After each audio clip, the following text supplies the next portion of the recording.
பீகார் மாநிலத்தில் புதிய அரசியல் குழப்பமாக நிதிஷ்குமார் பதவியேற்ற 3 மாதங்களிலேயே அந்த பதவியை ராஜினாமா செய்வதாக இப்போது அறிவித்திருக்கிறார். இதனால் பீகார் மாநிலத்தில் பாரதிய ஜனதா கட்சியின் முதலமைச்சர் வேட்பாளர் அறிவிக்கப்படுவார் விரைவில் என தெரிகிறது.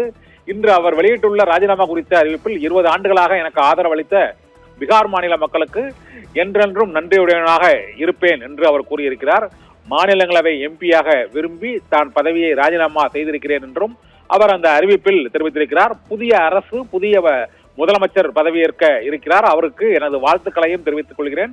அவருக்கு முழு ஒத்துழைப்பை அளிக்கும்படி கேட்டுக்கொள்கிறேன் என்றும் நிதிஷ்குமார் வெளியிட்டுள்ள அந்த அறிவிப்பில் தெரிவித்திருக்கிறார். பீகார் மாநிலத்தில் ஐக்கிய ஜனதாதளம் மற்றும் பாரதிய ஜனதா கட்சியின் கூட்டணி ஆட்சி நடைபெற்று வரக்கூடிய நிலையில் நிதிஷ்குமாரின் இந்த திடீர் முடிவை எதிர்த்து அவரது வீட்டின் முன் ஏராளமானோர் ஐக்கிய ஜனதாதள கட்சியின் ஆதரவாளர்கள் போராட்டத்தில் ஈடுபட்டு வருகிறார்கள். அங்கு ஐக்கிய ஜனதாதளத்தின் நிதிஷ்குமார் தான் முதலமைச்சர் வேட்பாளராக முன்னிறுத்தி தேர்தல் நடைபெற்று அவர் வெற்றி பெற்று முதலமைச்சராக பொறுப்பேற்றார். ஆனால் இப்போது அவர் திடீரென பதவியை ராஜினாமா செய்துவிட்டு மாநிலங்களவை எம்பியாக பதவியேற்பதன் மூலமாக அவருக்கு மத்திய அமைச்சரவையில் ஒரு முக்கிய பொறுப்பு வழங்கப்படலாம் என தெரிகிறது. மத்திய அமைச்சர் பதவிக்கு ஆசைப்பட்டு மாநில முதலமைச்சர் பதவியை அவர் ராஜினாமா செய்வதே அவரது கட்சியுடைய தொண்டர்கள் ஏற்கவில்லை என்பதால் அவரது வீட்டின் முன் போராட்டங்களில் ஈடுபட்டு வருகிறார்கள். அந்த போராட்டங்களில் ஈடுபட்டு வரக்கூடிய அந்த காட்சிகளை நாம் இப்போது பார்க்கிறோம். அங்கு ஒட்டுமொத்த எம்எல்ஏக்களின் பலம் அங்கு 202 என்ற அளவில் உள்ளது. இதனால் 41 எம்எல்ஏக்களின் ஆதரவோடு அவர் மாநிலங்களவை எம்பியாக இன்று வேட்புமனுக்களை தாக்கல் செய்து போட்டியின்றி தேர்ந்தெடுக்கப்பட்டு அதன் பின்னர் மத்திய அமைச்சர் பதவி அவருக்கு வழங்கும் என எதிர்பார்க்கப்படுகிறது. இதற்காக நிதிஷ்குமாரின் மகன் நிஷாந்த் குமார் துணை முதலமைச்சராக பொறுப்பு வகிப்பார் என்றும் அவருக்கு அந்த பொறுப்பு வழங்கப்பட இருக்கிறது.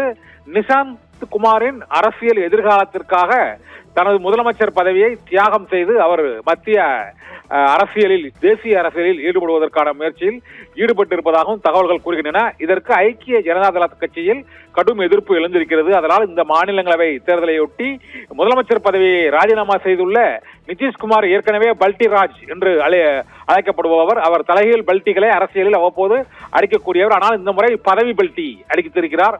ஆதலால் நிதிஷ்குமாரின் இந்த முடிவு அந்த கட்சியின் நிர்வாகிகள் தொண்டர்களிடம் மட்டுமன்றி பீகார் மாநில மக்களிடையும் ஒரு குழப்பத்தை ஏற்படுத்தி இருக்கிறது.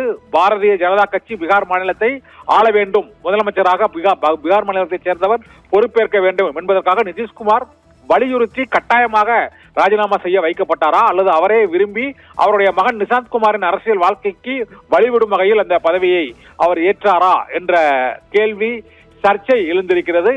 இப்போது அவரது வீட்டின் முன் ஐக்கிய ஜனதாதள கட்சியின் தொண்டர்கள் அங்கு மாநிலங்களவை எம்பி பதவிக்கு வேட்புமனு தாக்கல் செய்யப்படுவதற்கு கிளம்பும் நிதிஷ்குமாரின் காரை வழிமறித்து அங்கு முற்றுகை போராட்டத்தில் ஈடுபட்டு வரக்கூடிய அந்த காட்சிகளையும் நாம் இப்போது பார்க்கிறோம். இதனால் பீகார் மாநில அரசியலில் ஒரு புதிய குழப்பம் ஏற்பட்டிருக்கிறது.